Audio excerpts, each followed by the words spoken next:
Just want to make this quick vid about something Hormozi said in this video. Pretty much I'm on my financial freedom journey. I think that I'm going to be able to get about £1.5 grand, maybe £1 grand in retainers in the next month. Maybe 500 quid, who knows. I'm doing free trials for a few clients, and then I should be able to get to like 500 quid monthly recurring, or maybe £1 grand monthly recurring.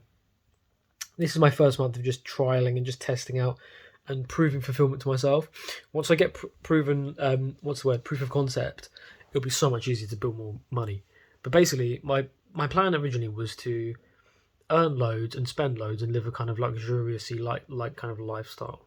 And Hormozi's like, and this is the one thing that really changed it for me, is he said, have a belief where, like, say you earn 10,000 a month, monthly recurring, so you earn £10,000 or $10,000 per month.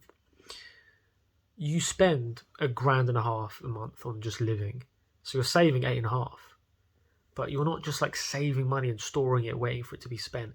That money, that 8.5 grand, is worth like 6 months of doing nothing. Does that make sense? So you if you lose everything for 6.5 months, or like for 6 months, you can just live on that 8.5. So each month you're earning an extra like 6 months. You're buying 6 months. How crazy is that? If you just, stay disciplined, like kind of have an amount that you spend and just don't spend that much and earn loads, you can. And I did a calculation in a year. If you consistently earn 10,000 a month for a year, right, and your expenses are £1.5 grand per month, what's that? So say you save 8.5 G's a month, right? 8.5 G's times 12. It's quite a high calculation. 85 grand plus like 33. 85 plus 33. 100 and fucking. I can't do this quick. 85 plus 33. I've got a physics degree. So it's 118, right? 118. I can't do it under pressure when I'm like recording myself. I don't know why. It just like fucks with me. 118. So you're saving 118. Why the fuck am I doing? I've got the maths totally wrong. No, it's not plus 33. It's plus 13. What am I even doing? God. I honestly really can't do mental maths under the camera pressure. I don't know why. I totally fucked it up. Right, if you save 8.5 grand for 12 months, okay, you've got 98 grand. God, you've saved 98k.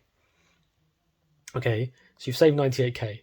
And if your expenses are £1.5 grand, 98,000 divided by £1.5 grand, that's like 60 months or 70 months. Let's just gradually, let's say it's roughly 60 months. 60 months is 5 years.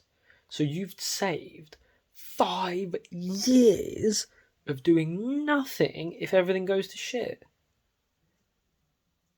How awesome is that compared to most people who have to work 9 to 5? Now you could easily take that 98,000 and you could buy no car. What's worth more, new car or 5 years of not having to worry if everything goes south? When you frame it like that, it seems obvious. Like a car, like 100,000 car, like what the fuck? That's not even worth it. So that kind of puts things into, when it comes to financial, this is why it's relevant, is because when it comes to financial freedom, you're not really thinking about, I used to think, I need to earn loads per month so I can spend a good chunk of that each month. And that's how you get financial freedom, by continuously earning. When really, how you get financial freedom and how you retire is by having a giant nest egg that you can then eat a little bit from per year, per month, per year, just to live off. You live off your nest egg.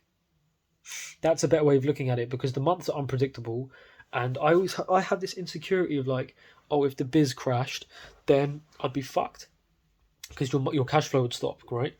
Whereas if you, instead of thinking about it in terms of cash flow, you think about it in terms of this nest egg, it makes things a lot more secure in your mind, and you have a lot less anxiety about things going south, because money has quite a high limbic resonance. It's quite a touchy subject. If you take money away from someone, it's going to affect them quite big, because money means so many different things. It's your security, it's your status, it's the food, it's the lifestyle you can live, it's all the things you want to buy that you can't no longer buy if it gets taken away from you. Blah blah blah blah. It affects people emotionally quite heavily. People stress about money quite a lot.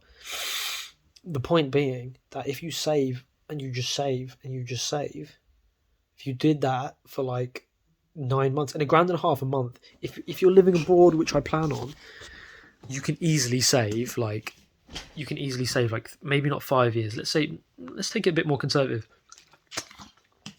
Let's say you can save 3 years. 3 years. You don't think you can earn it all back in 3 years?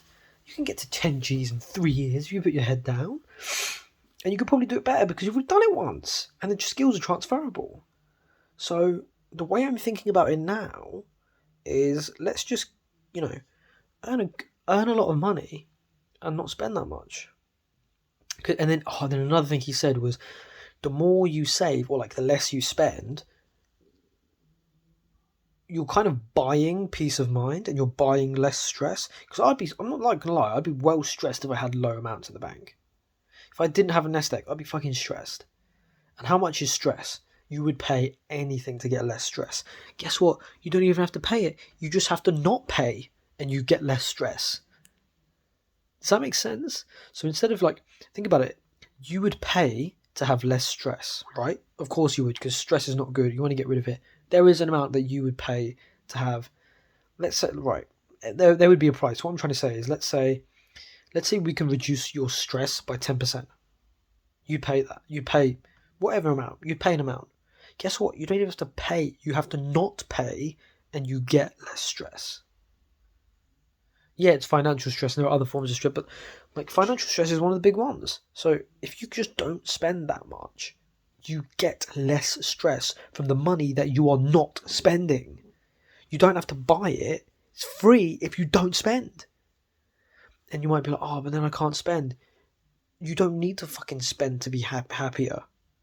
You don't need to spend. You just need to allocate an amount for all of the things that do get you happiness. And those things, in my opinion, and fair enough, I'm quite like me and Hormozi share the similarity of not wanting to spend that much money, being quite frugal with people. I think having immigrant parents means that happens. But because you've got that immigrant mentality, it's passed down. Yeah, if you just don't spend that much, you're going to save, and then you get less stress. So I'm really happy because I know I'm gonna hit 10k, and I know I'm gonna hit probably 15k. And my plan, I was worried because I was thinking to myself, if I get to 15k and then I don't, and then it all goes to shit, I've lost everything. No, you don't, because you only need to float around 10, 15k for like a year, and then you're good for the next 5 or the next 3, something like that. It's crazy. So yeah, I'm fucking gassed. I'm happy as fuck.